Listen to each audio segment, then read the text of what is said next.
بسم اللہ الرحمن الرحیم۔ اگر بیٹے کی عمر 10 سال ہو جائے اور لکھنا پڑھنا سیکھ جائے تو ہر کام میں ڈالو، مگر 5 اشخاص کے حوالے کبھی مت کرنا۔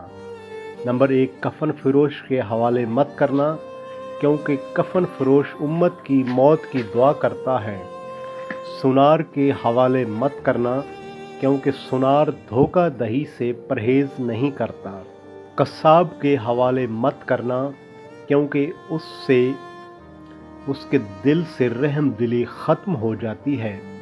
گندم فروش کے حوالے مت کرنا، کیونکہ گندم فروش ذخیرہ اندوزی کرتا ہے، حالانکہ خدا کے نزدیک ذخیرہ اندوز بن کر حاضر ہونے سے بہتر ہے چور بن کر حاضر ہوا جائے۔ ہر کسی کے لیے وہی کچھ ہے جس کی اس نے نیت کی ہے۔